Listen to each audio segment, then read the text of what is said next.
So my name is Isabella Lundberg, and I'm from Sweden, and I live in a town called Vänersborg. It's on the west coast of Sweden, and I'm 20. I went to university to St. Louis Community College, where I started last year in August, and then I've been there for a year now. I'm gonna transfer to another school, which I'm gonna start this fall. So I'm gonna go to Central Methodist University, which is in Fayette, Missouri. Yeah, I played them. I played against them as well whenever I was in Belleville in Lindenwood. That's crazy. Yeah. So you're gonna graduate in 2 more years? 3 more years. What's your major? But my major is business. Okay, that's good. So why don't you talk a little bit about, like your soccer history, like why you started and everything, like your journey with soccer? My neighbor, she was the same age as me. We went to the same school, and there was a lot of girls just hanging around playing, I don't know, just and at the school, not really doing anything. And then there was the dad of my neighbor was like, well, we should just bring all of you together and just play soccer. It's like you get to know more people, and you all know each other already because we were at the same school. So that's how how it all started. And then we probably played for the same team for 6 years, maybe 6, 7 years. Yeah. Oh, okay. So why did you decide to come to the US to play? I couldn't decide if I wanted to take a gap year after high school, which is very common in Sweden. So I wanted to do a gap year, just see the world, get more experiences. But then it's like, I still want to do school at the same time while I'm already in school. So I figured if I were to go somewhere else, then I could travel and do school at the same time, and I wouldn't have to stop playing soccer if I were to go to a college somewhere. Oh, and you decided that the US was the best option? Or Yes. did you see other options as well?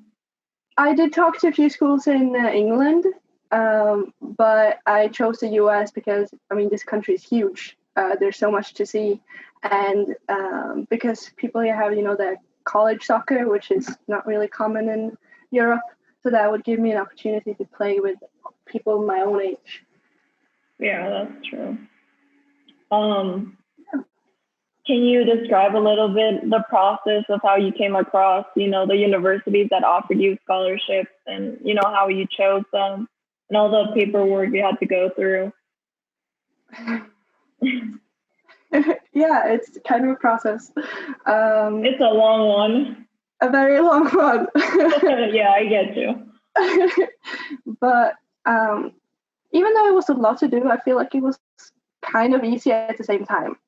It was easy to follow. Like, Sylvia has been a huge help for me through this entire process. And if I had whatever weird question, or if I've heard something or whatever, I could just text her or call her and she would just answer it right away. So no matter what I had to do, it was kind of easy to just get it done because, Athlete is a great team. But the whole thing started with, we made a video, me playing, they sent it out to coaches, and then some coaches just contacted me directly, and some went through Sylvia and her team. And then I just had a bunch of interviews. Some were 40 minutes, some were 2 hours. And after that, you really have to think about all of the questions. There's a lot I've learned afterwards, that there's a lot of questions that you just forget to ask because you don't really know what to ask in the beginning. And then the whole paperwork process of getting everything done, that was very... The thing I would say was the hardest was to actually get the F1 paper, the whole thing, because it, for me, got stuck in the mail. Oh, okay. So I had to wait for it for a month before I got it.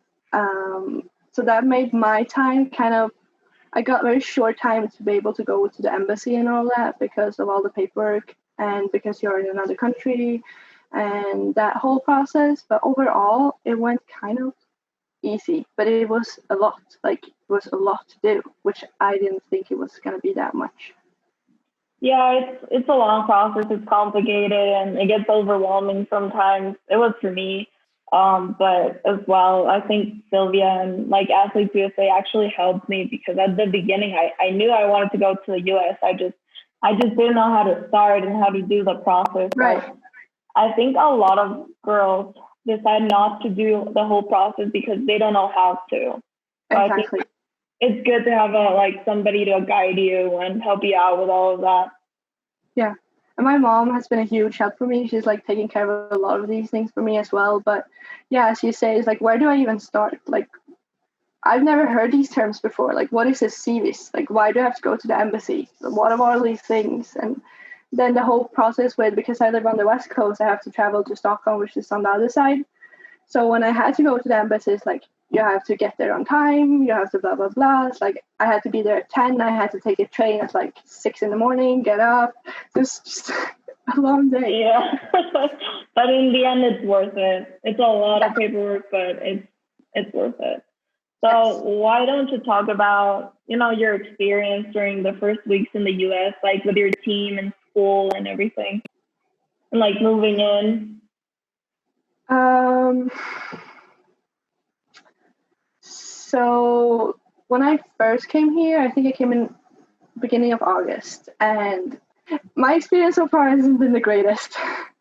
Oh no, girl, I get you. My experience wasn't that good the first weeks. I was like homesick, my luggage got lost. So I was like borrowing shorts and cleats from my teammates, and it was very bad. Oh no. Yeah. Okay, so I'll lay it on you. My parents came with me because we went to Florida first for a week to have like a little family vacation, and then we flew up here. So we came in the beginning of August, and first, because it was before school had started, we just kind of got everything done with like fixing an apartment that they already assigned us with, and getting that whole thing done. And then fixing everything for school, like classes scheduled and all of that. So because my parents was here, it was easy because they had rented a car. If not, it would have been a little bit more difficult because the city doesn't really have a great public transport system. But when school actually started, I felt that school was a lot of fun. It was very easy in the beginning. All of the classes that I had to take, and the professors were super nice. My team, on the other hand, they were not so nice. Oh, how come? It was just, it's me and then it was two other people from Colombia and South America that was internationals. So it was like a lot of, why are you even here, blah, blah, blah, foreigners coming back and forth. Like, basically just they wanted us to leave. Oh. So, and then the first roommates that I had, they were the same. They didn't want me there at all. So I was lucky that my parents were still here because I don't think I would have been able to go through that whole thing without them here. So it was a lot in the beginning, but I was able to move apartment, still lived with soccer players, but now I lived with the two others that was internationals and an American. So that kind of eased into it. Those people were super nice to me. It all went great, and I was like, this is going to be awesome now. Until my American roommate just decided not to drive us anywhere. Oh. So when I went to school, I had to take 2 buses and walk a mile. It took me an hour. That is so bad. Girl, you did have a bad start, but it is nice that you got along with the internationals. My school, I was lucky because most of the school, they're internationals. Like, there's people from all around the world. And my team, there was this Colombian girl, Bolivian, from Honduras, and then it was me and another Mexican girl. So like the team was used to that, to having internationals. And so whenever I got there, I felt like at home because most of the girls were international. So That's it was awesome. nice. And my roommate from freshman year, she was from Argentina, so she was very nice as well. So yeah, I didn't have that experience like you did. I'm so sorry that you had to go through Oh, you're that. fine. It doesn't end, but it's fine. Yeah, but now it's like a story to tell, you know? Maybe it wasn't funny like at the moment, but right now, like we look back and they're like experiences that now I laugh at that were really bad, but now it's like it's a story to tell, you know? Yeah, that's. So, okay, so I wanted to ask you, what's your best memory and your worst memory from being in the US, you know, with your team and everything? With the team and everything. I would say that the best memory that we had in a game or something was when we won the semifinals and then we managed to get to the district final, and everyone was like so pumped and so happy and just ready to like play just 90 more minutes and then hopefully go to nationals. So that semifinal game before that, that was probably the best game because everyone, like the people didn't really care about the results. They just played because they really wanted to win, and we played like a team. I would say that was the best moment. The worst moment was the final because we lost. Yeah, we had the lead in the hard beginning, games. but then the other team scored one. The other team was better than us, so we were the underdogs coming into the game. But we scored the first goal, we had the lead, and then they scored, so it was 1-1. And then our team just stopped playing. And it was like, how can you give up? Like, there's, I don't even know, 80 minutes left of the game. Like, it's 1-1. Everything could happen. But everyone just stopped playing for some reason. I think that was the worst moment because then even if I wanted to win or I still want to play, it's like I can tell people like we can't give up or whatever, try to inspire people to play, but I can't change them in the end. So kind of felt like hopeless somehow. It's like that was the worst moment. No, those are the bad games, but they happen. So I wanted to ask you, what would you say would be like the difference between studying and playing in Sweden than in the US? Do you think there's a difference? Yeah, because we don't have college sports like they have here, so you would have to play club on your own, and I mean, I haven't gone to university in Sweden, so I can't compare the level of university. Yeah, maybe like, I don't know how it was in high school, because for example, I can tell you that, you know, it was like separate. So I had to make my own schedules, and it was hard because if I left school, then it wouldn't be like, the professors wouldn't help me out, that kind of thing, you know? My school was very helpful. Okay.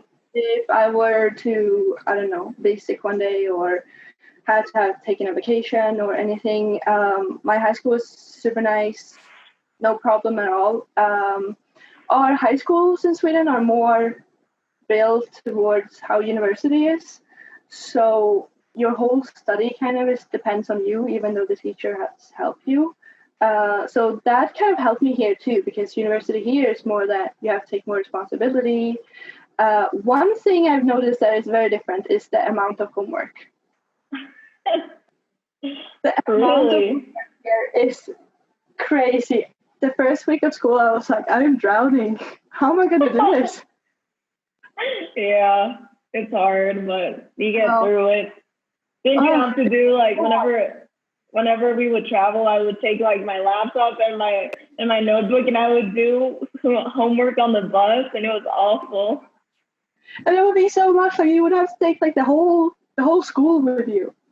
Yeah. And I was taking 18 credits the first half, so I had 6 classes. That was a mistake. I started with 5 classes, to ease into like college. So it was a lot in beginning. So that was why it also was nice that it was so easy for me, because our high schools in Sweden is, I don't know, that like the standard of education is higher than here. So a lot of the stuff that I had to do, I'd already done. So even though I had to take 18 credits, it was kind of easy still, which was nice. But yes, the amount of homework. I've never had, having math homework is like, I don't even remember when I last had math homework. Yeah. Also, a difference I noticed was like, I feel like they treat you more professionally, and like if you're an athlete over there in the US than over here in Mexico. That's like one of the differences I saw. I don't know if you saw the same whenever you went to the US. Like, well, women's soccer here in Mexico is not that big. So of course, like girls they're not viewed as the big athletes, But whenever we would go, whenever I played in the US, it was like, we had the big locker rooms, and we had like all the PT people like helping us out, and like, I don't know, it was very different, like you feel like you're valued over there as an athlete. I don't know if you felt the same. Like it's taken more seriously over there than in here. So yeah, maybe. I don't really know. But definitely people here take athletes like seriously. Like if I would have a game or something, and I would have to tell people that I can't go to the class because I have a game or whatever, all the professors and stuff, they would be like, I totally understand, blah, blah, blah. You can leave, no problem. It's like they've always treated you like the sport is also important. Like you're just not only here for school, which I felt is nice. Yeah. So whenever you went to the US, did you have any like culture shock, like missing home, or what was the biggest thing you missed from home? The biggest thing I missed from home.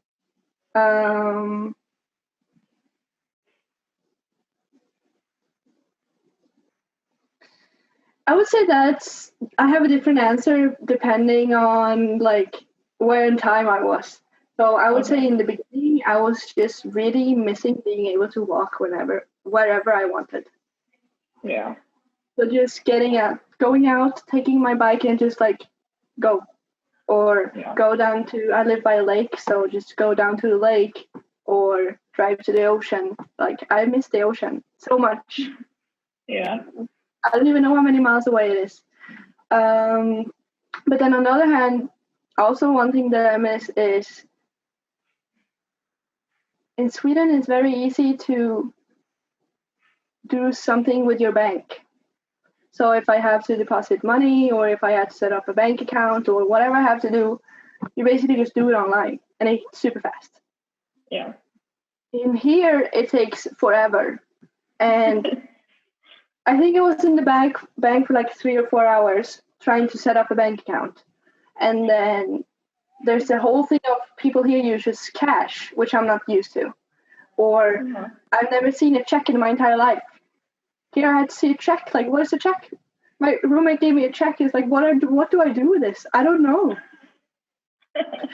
So trying to figure out how to, I don't know, pay people or do stuff with my bank or having to actually go to the bank, that was totally new to me. Yeah, it's different getting used to like a new country and like new ways of doing things. So yeah. So that's one of the things that I miss. It's just so easy back home. It's just easy. It's difficult. So did you see any like changes like personally, like emotionally or physically after you were like a year after you arrived at the US? A year, so like now. I would say I've grown as a person a lot. being able to step out of my own comfort zone because I have to.